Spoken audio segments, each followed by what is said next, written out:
All right, let's dive in.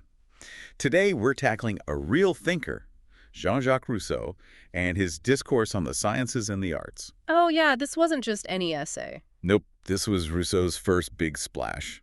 Published in 1750, it won a prestigious award, but, It also caused quite a stir. yeah, a huge uproar. Why? Well, imagine this 18th century Europe. The Enlightenment is in full swing. Think Voltaire, Diderot salons are buzzing with intellectual debate. Everyone's all about reason, knowledge, progress. Right. And then Rousseau drops this essay questioning if all this advancement is actually making us better people. It's like he's saying, hold on, are we mistaking shiny new gadgets and fancy theories for genuine moral progress? Exactly. He uses examples from ancient Greece and Rome, centers of art and knowledge, but also riddled with power struggles and inequality. Right, so he's arguing that civilization, with all its bells and whistles, might actually be corrupting us morally. Making us more concerned with appearances than inner virtue. So instead of just assuming progress is inherently good, Rousseau throws down a challenge. Prove it. Show me how all this advancement is making us more virtuous, more just. And that's what makes this discourse so relevant, even today. I mean, are we, in our age of information overload and rapid technological advancement, any different? Yeah, good point. Are we using knowledge to become better people? Or are we just fueling our egos and widening the gaps between us? Right. Let's unpack Rousseau's argument, starting with this idea that civilization breeds hypocrisy. He paints this picture of academies and theaters where everyone's putting on the show of refinement, but true virtue kind of takes a back seat. He's saying that in our quest to appear intelligent or sophisticated, we might be losing sight of genuine goodness. Honesty, compassion, authenticity, like outward displays of knowledge become more important than inner growth. Almost like we're so busy proving how smart we are that we forget to actually be good. Yeah. But isn't there also a danger in simplifying things too much? Surely knowledge can be a force for good. Absolutely.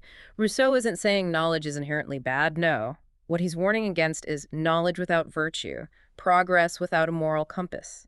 He's concerned that the pursuit of knowledge can become a tool for self-promotion, social climbing, rather than a means to uplift humanity. Okay, so it's not the knowledge itself, it's how we use it, right? Yeah, that's a big part of it. And that leads us to another key part of his argument, the inequality problem. Rousseau links the growth of knowledge to social divisions. He argues that those with access to education gain power and prestige, creating hierarchies that separate people instead of uniting them. It's like he's foreshadowing his later work on the origins of inequality. He's suggesting that knowledge, in the wrong hands, can be used to control and exploit others rather than benefit society as a whole. So it's not just about what we know, but how we use that knowledge and who benefits from it. This essay was like a grenade tossed into the heart of the Enlightenment. What kind of reactions did Rousseau get? Oh, it was explosive. Imagine, the Enlightenment's at its peak, and here comes Rousseau, challenging the very foundation of its worldview. Some were outraged, seeing him as a threat to progress, while others were inspired by his courage to question the status quo. It's a good reminder that the Enlightenment wasn't some monolithic, everyone agrees kind of movement.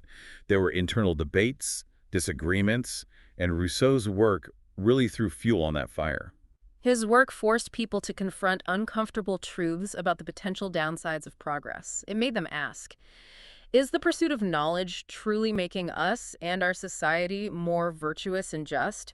Or are we just creating a more sophisticated form of barbarism? That's a question that still resonates today, isn't it? Now, it's important to remember that this discourse wasn't just a one-off. It laid the foundation for many of Rousseau's later ideas. Oh, absolutely. You can see echoes of the discourse in works like The Social Contract and Emile. His ideas about education, social justice, the individual's relationship to society, they all have roots in this initial spark of insight. So how do we reconcile these seemingly contradictory ideas, Yeah. the potential of knowledge and the dangers of its misuse? That's where it gets really fascinating. Rousseau doesn't just leave us with a critique. He offers hints of an alternative, a way of life that prioritizes authenticity, virtue, and genuine human connection. Okay, I'm intrigued. Let's dive deeper into that. How did Rousseau envision a better way of life? How do we move beyond the hypocrisy and inequality he critiques? That's what we'll explore in the next part of our deep dive. We'll uncover Rousseau's radical ideas about education, the social contract, and the importance of cultivating our natural goodness. Stay tuned. To really understand Rousseau's argument, let's dive into some specific examples he uses. Okay, yeah, he doesn't just make these broad claims, he backs them up. Exactly. He really grounds his argument in history. and these keen observations about human nature. He spends a lot of time talking about ancient civilizations, right? He does. He uses ancient Greece and Rome as kind of like case studies. Yeah, he argues that while these civilizations were, obviously advanced in art, science, and philosophy, they were also plagued by corruption, inequality, and this real focus on outward appearances. More than true virtue. Right, over true virtue. He even uses the term luxury to describe their excesses. Oh, interesting. It's like he's suggesting that their pursuit of material wealth and intellectual achievements, it kind of came at the expense of their moral compass. So he's saying even the most celebrated civilizations can fall into moral decay if they, get their priorities wrong. Yeah. That's a pretty stark warning, especially coming from someone writing in the midst of the Enlightenment. Exactly. It's a challenge to the very notion that material and intellectual progress automatically translates into moral progress. Right. He's highlighting this potential for knowledge and art to actually become tools for vanity and social climbing rather than pathways to genuine human betterment. So it all comes back to his point about hypocrisy. It does. Like he's saying civilization kind of creates this pressure to appear virtuous, even if you're not actually living a virtuous life. Precisely. He argues that in a highly civilized society, people are constantly being judged on their appearance, their manners, their knowledge. It creates an environment where it's easier to pretend to be good than to actually be good. Right. He even used this imagery of masks and costumes to illustrate this point. Oh, interesting. People hiding their true selves behind this facade of social acceptability. Makes you wonder, are we just more sophisticated at hiding our flaws now? I mean, with all our technology, social media, are we more prone to crafting a carefully curated image of ourselves rather than focusing on genuine inner growth? That is a great question, and I think Rousseau would be fascinated by it. He might argue that our modern obsession with self-image, social status, is just a continuation of this trend, just amplified by technology. So is he saying that civilization is inherently bad? Should we all reject progress and go live in the woods? Not necessarily. I think it's more nuanced than that. He's not advocating for a return to some kind of primitive state. Okay. Instead, he's urging us to be more mindful, more self-aware. He's saying we need to be careful not to let the pursuit of knowledge and progress, distract us from what truly matters. Which is? Cultivating our inner virtue and building a more just and equitable society. So it's not about rejecting progress altogether, but about being more conscious, deliberate about how we pursue it. Yeah. How do we make sure that progress serves humanity rather than the other way around? That's the key question, isn't it? And this leads us to one of Rousseau's most, I think, radical ideas, the concept of the noble savage. Okay, so let's talk about this noble savage. Yeah. When I hear that phrase, I gotta admit, I picture someone running around in a loincloth, totally out of touch. But right, yeah, that's a pretty common misconception. Rousseau wasn't actually romanticizing primitive life or suggesting we abandon civilization altogether. It was more of a thought experiment, a way to highlight the potential of human nature, that raw potential before it gets corrupted by society. Exactly. So less about loincloths, more about getting back to our roots, right, figuratively speaking. Exactly.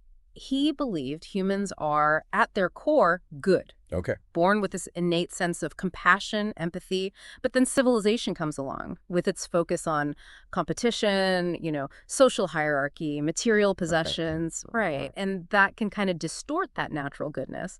So the noble savage represents this pre-societal state where those natural virtues are still untouched, pure. This idea of natural goodness, it does seem pretty optimistic, especially when you look around at all the conflict and suffering in the world. Yeah. How did Rousseau reconcile that belief, with the reality of human behavior? That's a good question. It gets to the heart of his philosophy. He argued that, okay, yes, we're born good, but society has this corrupting influence, almost like civilization is this double-edged sword. Yeah. It can elevate us, sure, but it also creates all these opportunities for vice, inequality, it distorts our natural inclinations. This connects to his ideas with education too, right? He believed that education should really focus on cultivating that natural goodness, not just filling our heads with facts and figures. Absolutely. He was very critical of traditional education systems, the ones that emphasize rote memorization, blind obedience to authority. Yeah. He felt like that kind of education stifled our natural curiosity, creativity, our ability to think for ourselves. It turns us into like robots. Right. Passive followers instead of active learners. So what did he propose instead? What would a, like, Rousseauian education look like? Well, he believed it should nurture our individual talents and passions, foster our sense of wonder. Encourage us to think for ourselves. Exactly. He was a huge advocate for experiential learning, learning by doing, engaging with the world directly, drawing our own conclusions. Sounds like he was way ahead of his time. A lot of his ideas kind of resonate with modern educational philosophies, that emphasize hands-on learning, critical thinking, personalized learning paths. Yeah, he was a visionary in that regard. He recognized that true knowledge comes from experience, from reflection, not just from passively absorbing information. And speaking of active participation, we can't forget Rousseau's big idea, the social contract. What was his take on, like, how society should be structured? Well, for Rousseau, the social contract wasn't just some abstract agreement. Right. It was the foundation for a just and equitable society. It had to be based on the principles of freedom, equality, the common good, making sure the rules we live by actually serve everyone's well-being, not just a privileged few. So it's not just about following the rules, but about actually shaping those rules to create a society that, like, works for everyone. Exactly. It sounds incredibly idealistic, but also incredibly relevant to the challenges we face today. For sure. Think about all the debates around social justice, economic inequality, the role of government. Yeah. Rousseau's ideas about the social contract, they force us to ask whose interests are being served by the current systems.